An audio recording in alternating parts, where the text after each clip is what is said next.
নমস্কার, জয় মাতারা। আমি অ্যাস্ট্রো হিমাংশু ভাগ্যের দোয়া থেকে আপনাদের সকলকে জানাই আন্তরিক শুভেচ্ছা, ভালোবাসা। আজ আমি যে প্রেডিকশানটি করছি আপনারা খেয়াল করুন আপনাদের হাতের মস্তিষ্ক রেখা। দেখুন এই মস্তিষ্ক রেখাটা একটু ভাঙা ভাঙা, একটু গ্যাপ আছে এবং মস্তিষ্ক রেখার উপরে দেখুন একটা ক্রস সাইন দেখতে পাচ্ছেন। তা যেসব জাতক জাতিকাদের এই মস্তিষ্ক রেখা একটু ভাঙা ভাঙা এবং মস্তিষ্কের রেখায় যদি ক্রস সাইন থাকে, তাহলে এই সব জাতক জাতিকাদের জীবনে কী ধরনের এফেক্ট লাইফে এসে পড়ে। এই সব জাতক জাতিকাদের মানে শুভ বুদ্ধি হয় না, ঠিক আছে? মানে এদের চিন্তার মধ্যে, ভাবনার মধ্যে যেন একটা অস্বচ্ছতা ভাব এদের মধ্যে দেখতে পাওয়া যায়।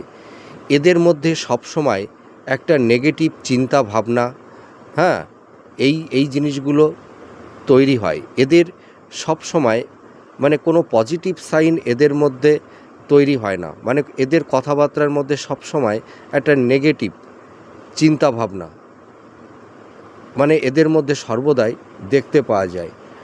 আর এদের মানে কি বলবো, মানে ম্যাচিউরড এই জিনিসটা অনেকটাই কম থাকে। অর্থাৎ এদের বুদ্ধিটা ভীষণ হালকা হয়।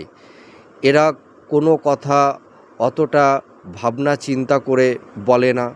এরা মানে মনের মধ্যে যা আসে সেই কথাটি সকলের সামনে বলে দেয়। সেই কথাটি গ্রহণযোগ্য কিনা তারা ভাবনা চিন্তা করে উঠতে পারে না। এই ধরনের সমস্যা এদের মধ্যে দেখতে পাওয়া যায়। আর এরা যে কোনো বিষয়ে একটা হঠকারিতা সিদ্ধান্ত নিয়ে ফেলে দেয়, যার জন্য এদের লাইফে বিভিন্ন রকমের সমস্যার সম্মুখীন হতে হয়। তা দেখুন এই প্রেডিকশানটি আপনাদের সঙ্গে কতটা ম্যাচ করছে। নমস্কার, জয় মাতারা।